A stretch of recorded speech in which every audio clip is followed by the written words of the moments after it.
more of an emphasis in ball security this past week compared to previous weeks? Yeah, you can say that. We do it a lot pre-practice stuff, so that's basically an everyday thing. It's not something that's just a big emphasis. Ben Bredesen, been a two-time captain, 2 years here. What do you admire most about him? His leadership, not only from an O-line standpoint of view, but just as a whole group. You know, everybody follows him. He does a great job in terms of leading, but most dudes don't know the Ben Bredesen off the field. He's a great leader off the field as well in terms of talking to him. How would you describe his leadership? What's maybe something that he's done off the field, maybe with you, or that you've seen him do? I would say watching film with him was a good thing for me. Being able to learn the technique he used to block people, I use that in my technique as well, so it came a long way with me. Ben said that you guys were really close to explosive plays last week, and how close is this offense to really clicking? Oh, real close. I believe most people don't see that, but you know, coaches come out with a great game scheme to get playmakers the ball and get open. It's just our job to go out there and execute those plays. What is it like in practice that we maybe don't see that makes you confident in that? I would say our attitude in terms of knowing what we got to do. We know there's a lot of outside noise. We tend to do our best to ignore those and worry about what we got going on inside the facility we practice. What's the challenge of you know trying to get everything together and then having to go on the road, and particularly the pace of defense is currently ranked #1? Like I said, we're not too much worried about what defense they're ranked. Like I said, they put on their shoulder pads and stuff just like us. It's just another team. But we know that the team they're capable of being, so we got a good game plan ready for those guys, and we're going to execute. What's the difficulty of the road aspect of it, especially considering like last year, you know, go on the road at the Northwestern, and it seems like sometimes you guys get out to a slow start. Yeah, it's a slow start. That's one thing we worked on, in practice, executing, having a loud speaker, playing loud noises, try to, distract us from communicating. But I believe Coach Harbaugh did a great job as well executing that. Other than that, it shouldn't be that hard because we're used to it now. So. Does it help with confidence at all, knowing that when you watch the tape of the last 2 games, you guys did have some explosive plays that were there that you didn't hit, that you just missed? We know those plays are going to be there. Like I said, our coaches is coming up with great game schemes. We did a great job executing those plays in practice, and I believe when it comes game time, we'll execute those in the game. And even if you don't hit them in a game and you see them on tape afterward, you say, okay, that's open. Further your belief that this is going to work. For a fact. Yeah. You talk about Ben's leadership. How would you describe his leadership style? Vocal. He's a vocal dude. He knows when something's not right. He's going to talk about it. He's going to speak on it. Even if he's slacking, he's going to point it out. And it's our job to get him going as well. So. Tom Brown said that Army team was going to fight to the death. Do you think people underestimated it? Yeah, for a fact. We knew there was going to be a tough team. In terms of them running the ball too, they're milking the clock. He's going to give us less time possession with the ball. So we always looked at it in phases as they're going to be a tough team to play.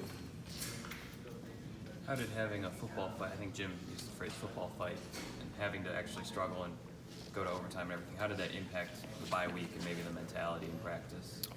From week 2 point of view, it just give us a feeling like we've been there now. Even though it won't happen later in the season, we're glad it happened week 2, something early in the season. So we're prepared for it now. We know what type of fight we got to put up. What would it mean to this program to win a Big Ten title? Huge. We know we haven't won one in a while, and that's one thing we're preaching about every practice and every pre-practice and post-practice. Is there something you guys say, or is there a chant? Something we say, basically just words to encourage us. Something you can share? I can't say that.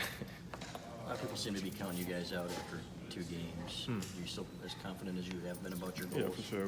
We're not, like I said, we're not worried about those things or what people have to say about the offense or as a whole team and point of view. Really don't matter. If somebody were to say to you, you only scored 24 points in 2 overtimes against Army, what happened to the offense, what would you say? It's going to be games like that. It's tough. Like I said, the Army is a tough team. We tip our hat off to them. We expected them to play like that because we knew what they are capable of doing, especially in terms of running the ball. And their defense put up a good fight for us too as well. You guys played well, obviously, last year against Wisconsin. What have you seen from them on film that's maybe similar or different to last year's defense? We got a chance to watch film on the last 2 games they had in Central Michigan, especially watching our film this last year too. They're going to be adjust to a lot of things that we usually run, but we're putting up a game scheme for them as well, so we're prepared for that. Glad it's a midday game out there rather than a night game, or does it matter? It doesn't matter. We'll be ready to roll. Ambry said he lost 35 pounds with his colitis. Did you see him when he was at then, and are you surprised that he's I was surprised. It didn't even look like he lost weight, but being from his what he faced in adversity, for him to go out there that first game he played, it was heart touching. Were you shocked? I mean, doctors said doctors gave him a little Yeah, bit of personally, I didn't think he was going to be back week 1, but like I said, he faced a lot of adversity, and he went out there and executed everything the coach told him to do. How happy were you guys for him? Real happy, real happy, especially being someone that had a stomach infection. It was very, very touching. Dick, what's it like playing for Sharon Horton? It's a great feeling. That dude brings a lot of energy in terms of in the meeting rooms and on the field. He's like that in practice as well as the game days. He's a tremendous coach in terms of bringing the whole tight end unit with him. He just basically looking out for us, and we're looking out for him. Michigan hasn't won in Madison since 2001, so do you think that there's anything in particular that's hard about like playing there? Not really. Like I said before, they put on their pads just like us. We know they're a tough team, and then they're going to put up a fight, especially with us. Especially what happened last year, they're going to put up a fight. So basically, we're going to go in there swinging too. So we'll see how it turns out. You seen Shea get back to being sharp after with the oblique injury? Yeah, we knew that was going to happen. He's just doing Shea things, just being himself again, and we're glad to see that. And we always there to lift him up and type of and like encourage him in any type of moments he has. Do you think the bye week helped him? For sure, for sure.